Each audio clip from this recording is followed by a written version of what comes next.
So I was recently asked by Keith Williams of 5 Watt World to record an intro and outro of original music to his short history of the Gibson L5. And in today's video I want to share with you all the info, what went behind the scenes of that, how I made that video, how I wrote the music, and all about that fantastic 1953 L5. It's staring at me right now, and I'm trying to talk myself out of trading all of my guitars for that one. Firstly, if somehow you've not come across Keith's channel, 5 Watt World, then you're definitely missing out. I've put a link to his channel in the description. He does incredible histories of certain guitar models, and quite often, because Keith's talking about a lot of guitars, when he's doing a video on a particular model, he often asks people in the guitar community to record things for him so that he can use that. But there was one slight problem, and that is I didn't actually have an L5. I have a Super 5, which is kind of like a blingy version of the L5. It's like an L5 body with a Super 400 neck and a fancy tailpiece and the bigger headstock like on the Super 400. I used to have an L5, used to have a blonde from 1977, David, who I sold that to. If you ever decide to sell it, please keep me first on that list. Anyway, I didn't actually have an L5, so I asked the guys at ATB, Mike and David, if I could loan their 1953 L5 just to shoot this video, which I'm very grateful and thankful to them that they did so. So the brief from Keith was to write 2 minutes or longer of music with a strong intro and outro. So I got to work on trying to put something together, thinking about the old chicken and egg situation, what comes first, melody or chords. My initial idea was a swing-based tune, medium swing. It was in B flat, I think, and I came up with this tune for it, but the next day I couldn't remember it, and that was a great indicator that needed to be shelved. And I kind of just forgot about it for a couple of days, and then whilst making a cup of tea, we got a piano in our kitchen, and I was just messing around, and I came up with this melody, and it kind of instantly grabbed me, and I could see where it was going, and I could see what chords would fit with it. With my cup of tea in hand, I went upstairs and I tried to find that melody on the guitar, and that was all I had to start with. And I thought, well, what chords would that go with? Well, it starts on a C. That could mean many chords, but I felt like, to me it was in C minor, that was the tonic note. So da, da, da, da. So I was going to the flat 5. So I then think about chords that F sharp is in. Could be a D7. Da, da, da, da. But I thought about the tritone sub, A flat 7, maybe A flat 7 flat 5, which has got the D on the top, and that is the F sharp is the flat 7 of it. So da, da, da, da. And then I kind of then thought about the other chords it could come next. Well, kind of I felt like I wanted to be pulled to F minor, which would lead nicely to G, the 5 chord, to lead back to C. And that helped me come up with that.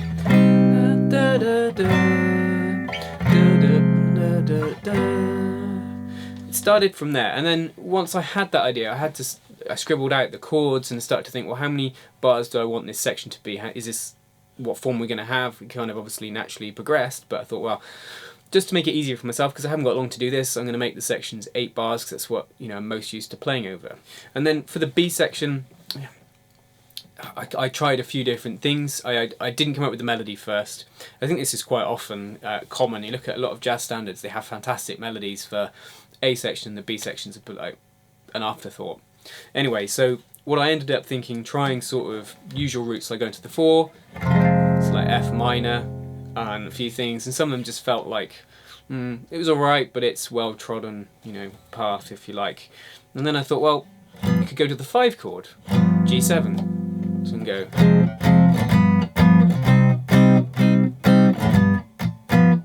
Again, another well trodden path, and I thought, well, let's go for the tritone instead. Had this D flat 9, thought, I could put the G on top. Which gives me a D flat 9 sharp 11. And I really like the sound of that. And I thought, well, that can resolve into C minor because it's this tritone. And I thought I'd go back, and then I need to get back to C minor for the next A section, because I thought A, B, A, D minor 7 flat 5, G7, then leads me back to another A.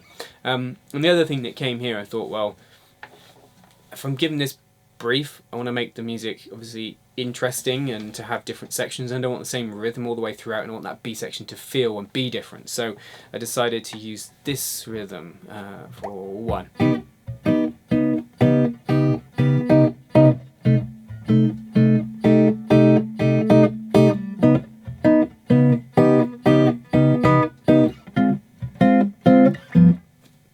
Then back into swing.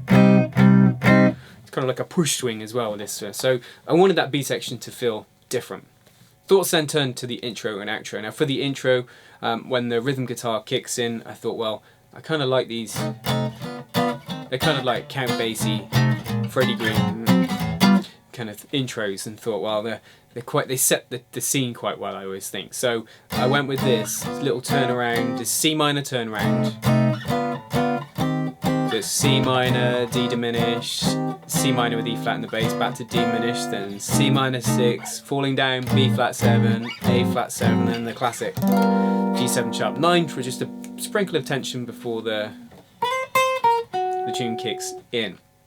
And I obviously then also put a solo guitar intro on the front, thinking that when I hand this over to Keith, he'd have the option of either using my solo guitar bit or just cutting that off the front and just using from the start of that kind of bassy inspired thing. With some ideas for the introduction sorted, I then turned my attention to the outro. Figured a coda would be good, and naturally coming out of this, the F minor G7 just lends itself to repeating a few times. Things in threes are always fine with me. And then I thought about this.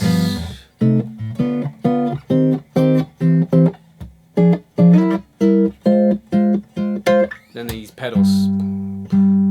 And the thinking behind this was to go back to the idea of the intro, but to make it build a little bit more and to give it a strong finish. So C minor, D diminished, C minor with E flat in the bass then. This is like a C7 implied, which is the dominant of F minor, leading into that G diminished up to F minor with A flat in the bass with a third in the bass, and then to this pedal where we keep one note the same, and then, you know, my soloing could do something over the top of it, and it's a G, an octave of G, and I'm just playing on 2 and 4. This is a very common like device, especially used by bass players, and go 1, 2, 3, 4, 1, 2, 3, 4. Sets up this feeling of tension. When's it gonna finish? And so I figured then that would bring things to a nice head at the end, and then I thought, well, let's bring that melody back, and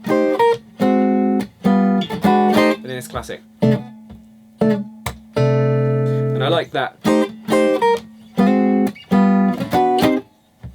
Something like that I played. And reprising the melody at the end I think is nice, just to restate it, and then that da da da, just sort of funky on a C6-9, C minor 6-9, sorry I should say, nice moody chord. So yeah, the intention there was to build and have some interest and some tension. So I went over first thing in the morning to go and pick up the guitar. Had a chat with David and Mike about the pickups, those P90 staple pickups, which are pretty unique. Headed home, got the guitar out of the case and just gave it a play to see how it felt compared to my guitar, you know, how, you know, some of the lines might feel on it, and the chords too. And then got everything set up. So got my lighting set up, ready for the filming, and for this one, for the first time ever, using 2 cameras as well, so getting my head around that so I could have some different angles.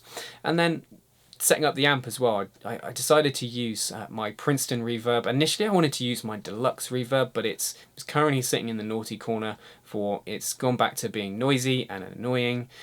So I thought the Princeton's quieter, and I do love that amp for a good jazz tone. So that was the amp of choice, and then I decided to use 2 mics. I've got a Sennheiser 906 and also the classic Shure SM57. To begin with, I laid down the rhythm track with my Super 5. That took 2 takes. I then grabbed the L5 and just practiced along with the track.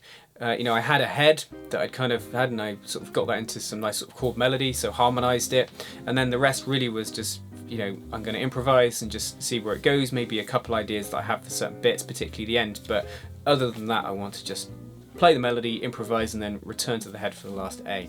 I grab another coffee and then manage to do the lead part in 2 takes. Listening back, I'm quite happy with what I've put down, but I'm starting to think this could do with some bass. And whilst I have a bass and can play bass, I am very much a guitar player playing bass. So I asked my bandmate and friend Tomasz if he'd be up for recording. He is, and I'm excited to have him involved. In an ideal world, I would have recorded me playing the rhythm with Tomasz playing bass at the same time, but the space in this room just does not allow for that. So he's going to come in and put that bass on top of what I've already recorded. We have a fiddle of which mics to use, where to place them, what sort of tone we're getting, have some fun getting the bass in the room just to start with. And then Tomasz has a few run-throughs and then lays down a great bass line. Now that I've done all that recording, I've got the afternoon just to play this guitar and enjoy it, so I get to work with that.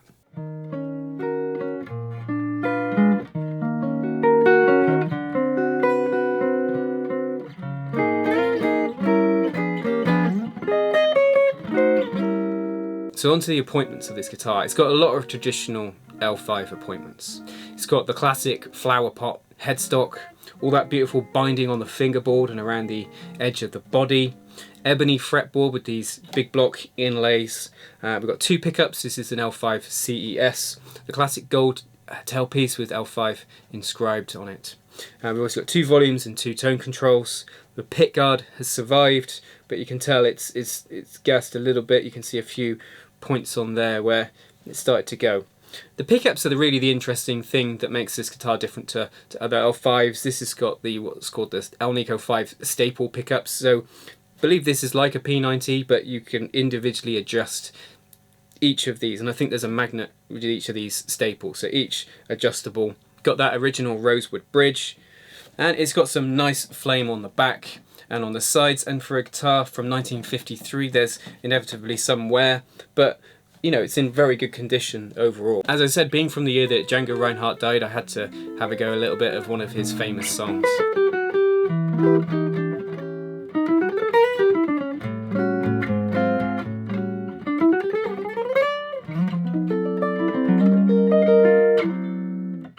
The guitar is set up incredibly well by the guys at ATB. Wonderfully low action, plays really well. Got my Princeton Tret set up with the EQ at kind of noon, on the neck pickup obviously. Got the volume on 10 here, rolled off the tone, it's about 7.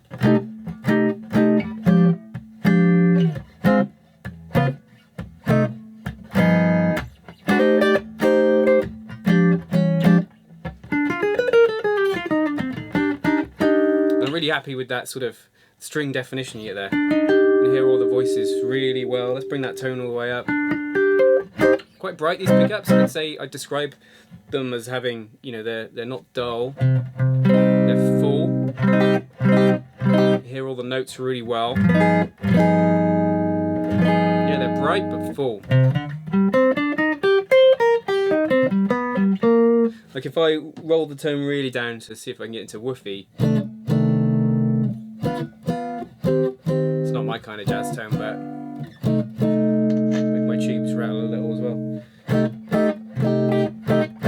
I like a little bit of brightness to my tone.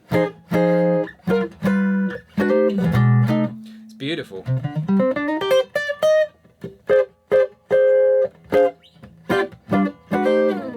Now this guitar has got 2 pickups on. You know, there is a bridge pickup, which let's just entertain ourselves, hear what that would sound like.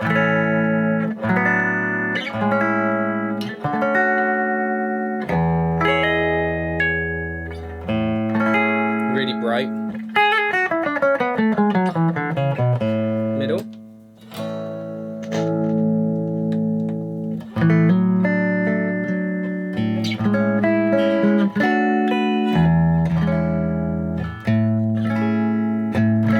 There's a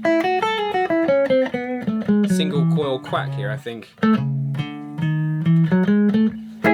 It would stay on the neck if this was my guitar.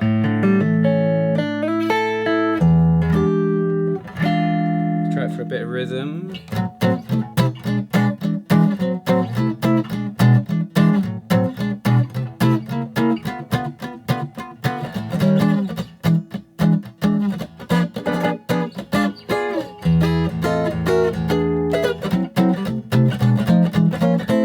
One other thing I'm particularly interested in is the acoustic tone and volume. I think as soon as you put one pickup or even two pickups like in this guitar, you know, things change, volume gets reduced, and we do lose the full body feel that I think you can get from an acoustic arch top. So it's quite quiet.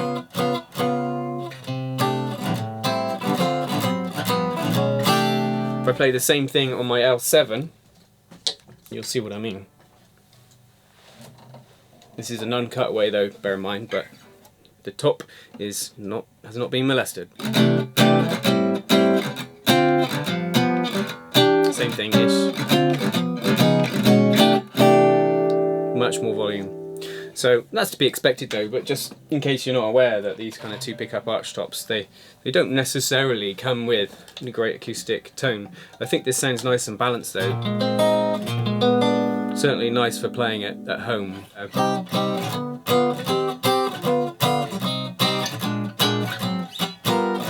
But it is on the quiet side. Let's see what it's like compared to my Super V as well on the acoustic volume, which, you know, very similar guitar and construction, apart from we got two humbuckers.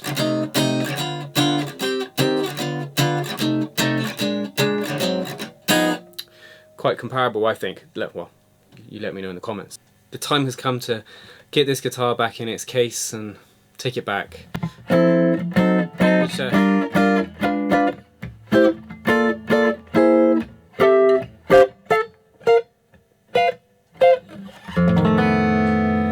Very sad to do. If this is your first time on my channel, please consider subscribing. Check the description, as I said, for a link to Keith's channel, 5 Watt World, and also information about my Patreon, where I do deep dives with jazz standards each month. Thanks for watching. Until next time, you take care.